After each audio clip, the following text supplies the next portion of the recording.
My workday runs on caffeine. Aggressive amounts of it. And by 9 p.m., I collapse into my second shift. I worked hard. I deserve this. One video turns into 10, turns into TikTok shop, turns into add to cart. And then midnight hits. I'll go to bed after this one. I won't. And after a couple hours, my eyelids finally surrender to sleep.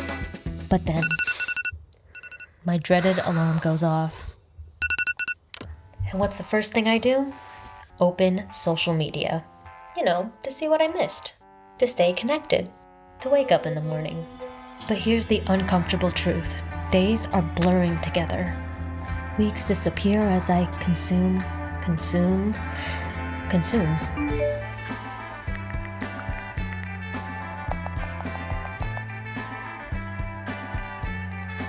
What have I been up to?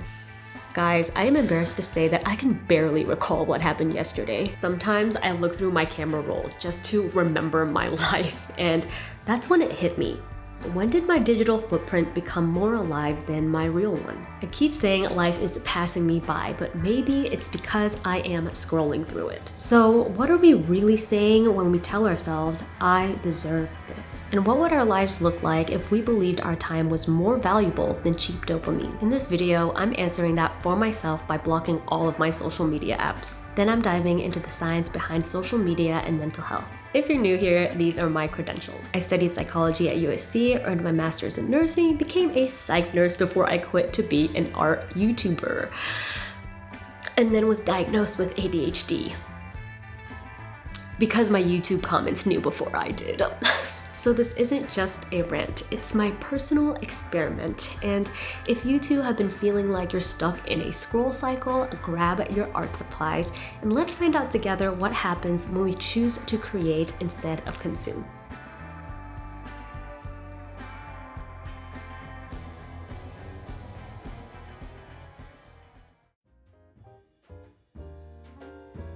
Hello, today is my first day without social media, and I'm here to report that I have already failed. I was feeling weirdly confident this morning. I blocked all of my social media apps, put my phone across the room, and even got out of bed before my alarm. I was thriving. Until I ate breakfast. Sitting alone without a single thought behind these eyes. Without even realizing it, I opened YouTube Studio, and if you don't know what that is, it's the app that creators use to look at their analytics and reply to comments. And I did. I replied to a few and had to physically stop myself. What can I say? I love talking to y'all, so comment below because clearly I'm going to reply to most of them. The thing is, I didn't even consider blocking this app because I can't view other people's content, I'm not scrolling. However, I am consuming feedback, which is so much of what social media is. This is not a good start. To make matters worse, it is so cold and depressing outside, which is why my dog and I are wearing these matching sweaters I knitted. My face feels so dry, it feels like my skin is going to fall off. And every fiber of my being is whispering, put on a calming face mask, go under a cozy blanket, and just rot for the rest of the day. If you empathize in any way, I want you to know that this is not laziness, it's conditioning. While I explain the science of what's happening in our brains, I want you to notice something. Do you feel the urge to open another tab or app, speed this video up, or multitask? Even just a little? Don't worry, my feelings are not hurt because I would too. And to understand why, we have to go back. Like caveman times, back.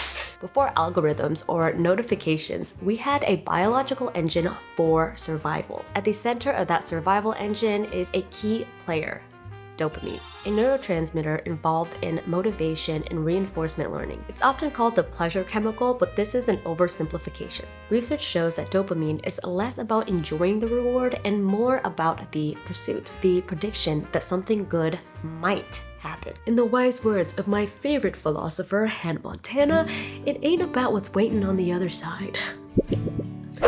It's the climb. In the unpredictable environments our ancestors lived in, that sensitivity meant survival. But now, that same mechanism is being farmed. Dun dun dun! Psychologists call it intermittent reinforcement, or a variable ratio reinforcement schedule. It's why slot machines are so addictive, and why a 10 out of 10 girl might fall for a mid-red flag who gives her breadcrumbs of attention sporadically, and why social media platforms which use this as a blueprint with unpredictable likes, notifications, and content are so hard to walk away from. When your brain adapts to this level of overstimulation, normal life feels flat. So no, it's not as simple as willpower. It's biology and design colliding, but not all hope is lost. I'm going to block my YouTube Studio app on my phone because although I do need my analytics for brand deals, I don't need 24/7 access to it in my pocket. Instead, I'm channeling that energy into something slower. While I illustrate my first ever Patreon sticker snail mail rewards and the cover images for the different tiers,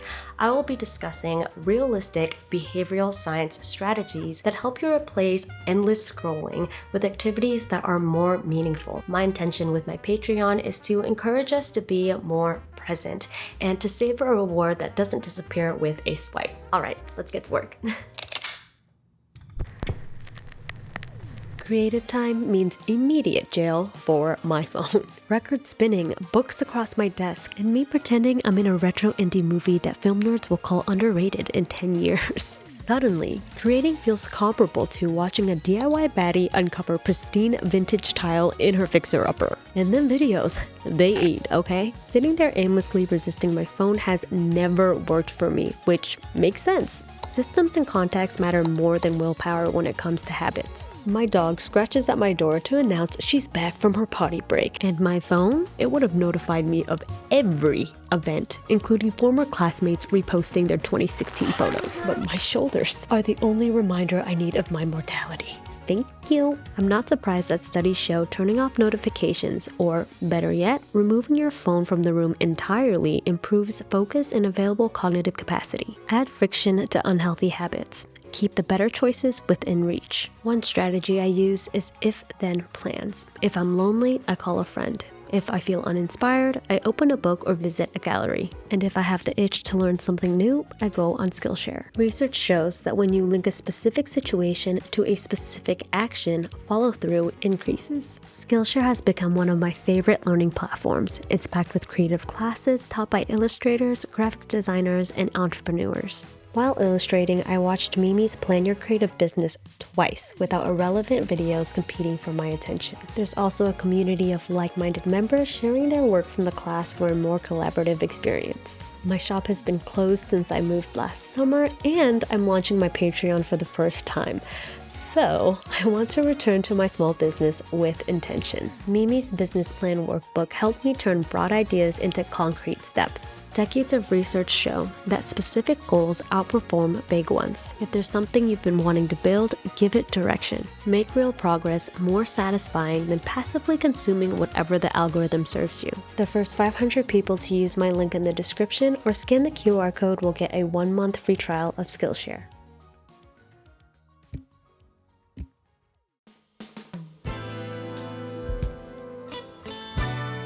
In my last video, I said knitting single-handedly cured my phone addiction. And it did.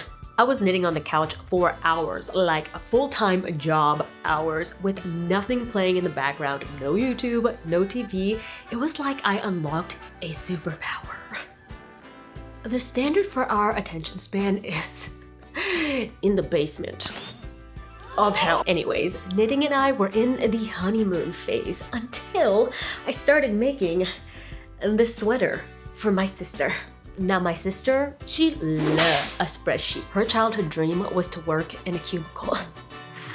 We out here trying to break out of the box, and my sister's like, box me in, fam. What? Her name is literally Anne, a shorter version of my name. In other words, she is who I would have been if I were simpler and probably happier. And in true millennial fashion, if it's a beige grayish outfit, you bet she gon' wear it. And clearly I have nothing against a basic knit, but making one? Oh, that is a different story. I am bored out of my mind. And that's when I noticed my social media use exploded. Exploded. Why did I say it like that? Moving on.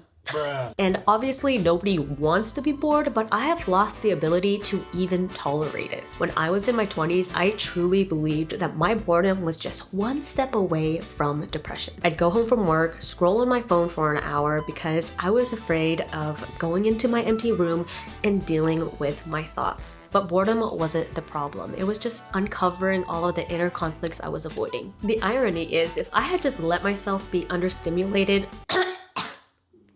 I'm dying. The irony? Is it irony or irony? Irony?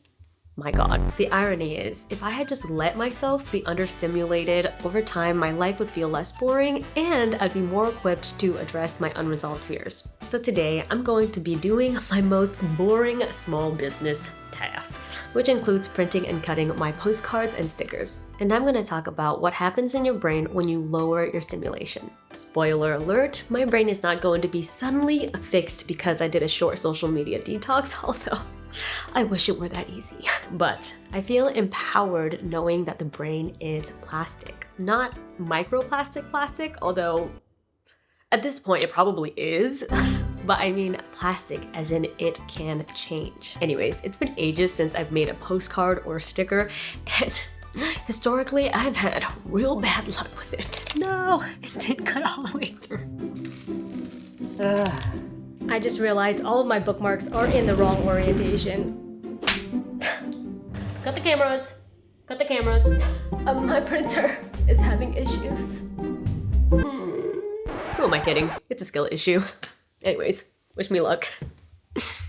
Just freaking kidding. I decided to eat instead because I was hungry and, well, my dog, she's always exhibiting big bag behavior. I looked outside and noticed the weather app was wrong. It was not raining, which I was grateful for. However, I'm not gonna lie and say sitting there without my phone was super zen because I was feeling a bit bored and restless. But in that boredom, I noticed I was thirsty. I'm not the biggest fan of fried rice, but today it wasn't so bad. Looking into my yard, I saw my muses and decided to say hi. A meta-analysis of over 100 studies shows that taking low-demand breaks enhances creative problem-solving, and experimental research finds that mild mind-wandering improves idea generation. It's in quiet moments like these that my ideas have the space to exist, where I befriend myself and my animal companions. When I am constantly receiving information from my phone, I start becoming a stranger to myself and more of a product of my algorithm. It tells me what problems I supposedly have, then offers the solutions it's selling.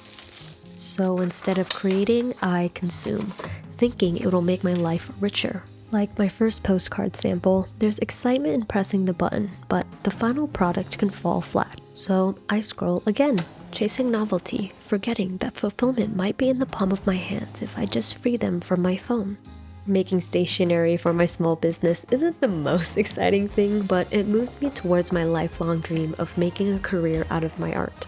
Research reviewing neuroimaging studies suggests that behavioral activation, a therapy technique which focuses on re-engaging in meaningful activities that align with one's values, is associated with positive changes in brain networks involved in reward processing and emotional regulation.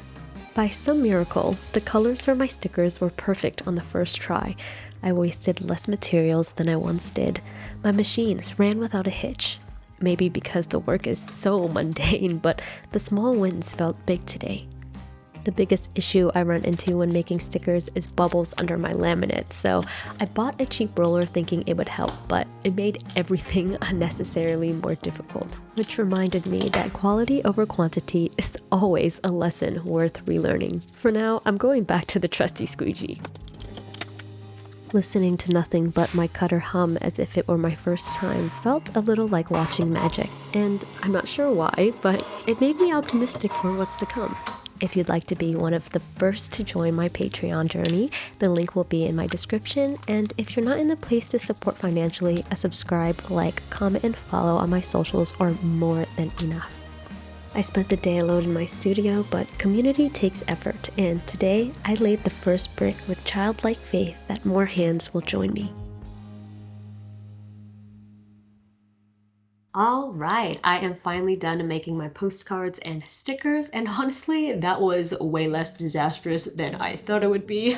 I am considering getting these postcards manufactured, but I'm so glad that my samples ended up looking good because the manufactured ones are gonna look even better. As for the stickers, I am very impressed that I only messed up one of them. So I think I'm going to continue making my own stickers for now. As you can tell, I am trying a lot of new materials because as a small business owner, I'm always trying to improve and you guys deserve the best. And because you guys are the best, I value your feedback. So please help me. Bruh. I want to share with you the Patreon tiers I have, and I'd really appreciate it if you comment below what your favorite tiers are, what you would like to see in the future, and what you might not care for. My most affordable tier is BTS Bellflowers. I'll be doing monthly blog posts, BTS photos, and so on. The tier I am the most excited about is Video Violet for $5. I love making cinematic videos on YouTube, but it takes forever, like on average a month.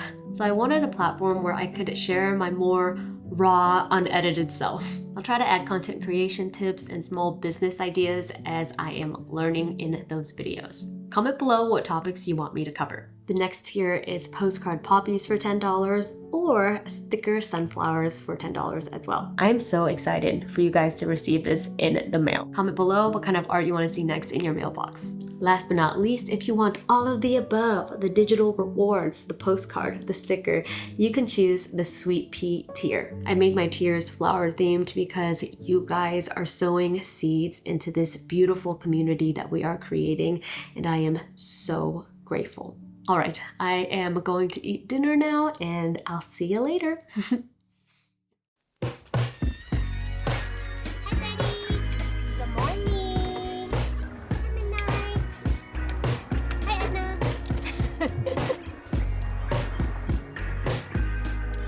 Welcome to the backyard.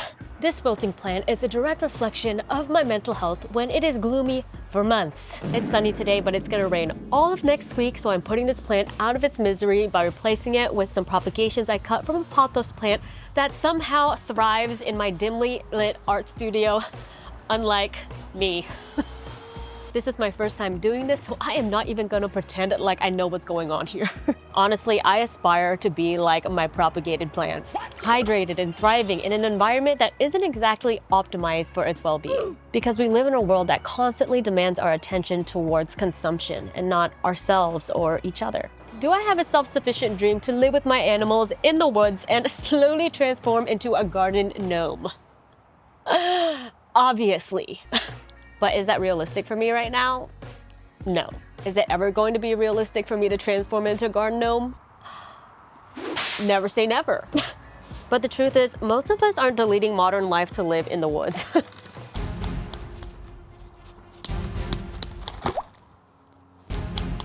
I mean, content creation is my job. Trust me, the irony of this video is not lost on me. A lot of us creatives use social media to share our art, promote our small businesses, and build communities we don't have access to in person. But because we live in a modern age, if I'm not actively checking in with myself and setting boundaries around my screen time, I easily fall back into old habits. I should have mixed the soil in here, which was my initial intention, but I clearly cannot multitask. Anyways, my point is, even this propagated plant that was thriving in low light required me to change its water. These roots didn't grow because I hoped they would. And as humans, we forget that we too need maintenance. A little pruning here and there of unhealthy habits so we can grow in areas that we want. This week of applying research-based changes was such a nice refresh. Not life-altering, I didn't transcend into optimized bro science heaven, but studies do show limiting social media, even in the short term, can have mental health benefits. And I felt those benefits. Oh shoot, I was talking about all this pruning, and I forgot I have to prune the roots. Y'all, I'm scared. Fatality. Anyways, I thought I would just get my time back, but I got so much more than that. I gained connections with my loved ones, including my animals. Stillness, which surprisingly I didn't completely despise by the end of this. And my creativity, which I hope you can see by the way I shot this video. I'm scared. Oh God.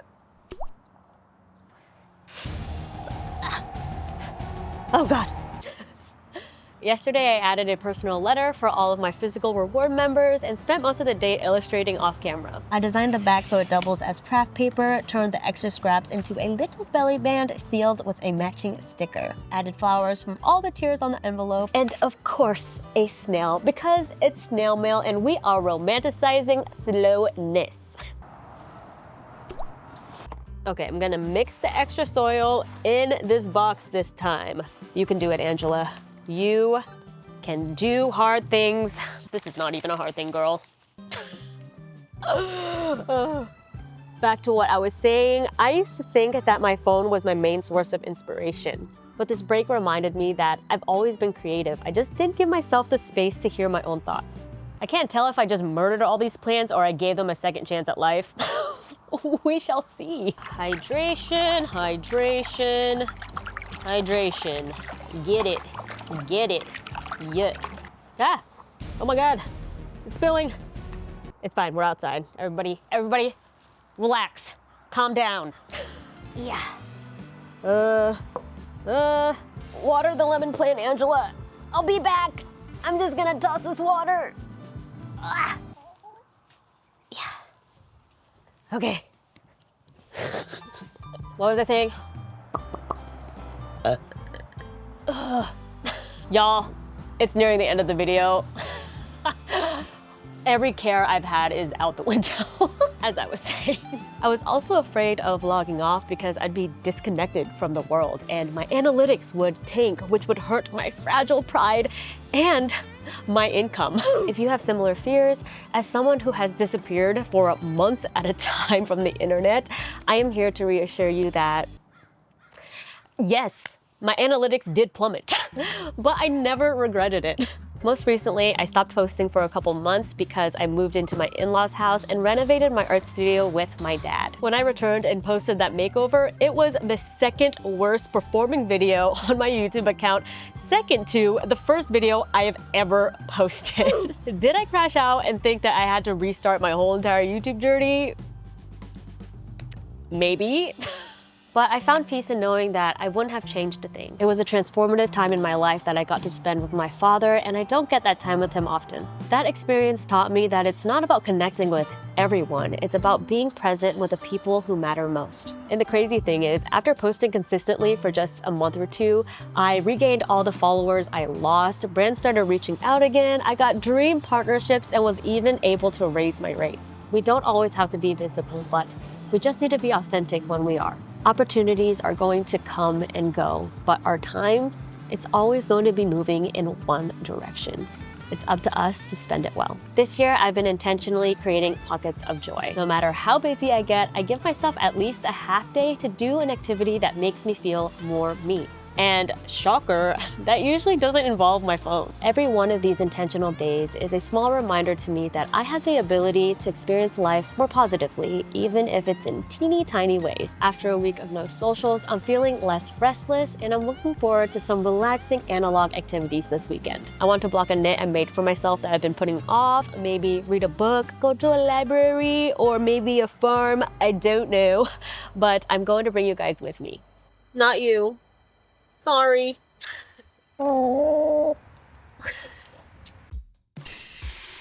Blocking is the process of wetting or steaming your knit to relax the fibers, giving you the chance to reshape it and smooth the stitches.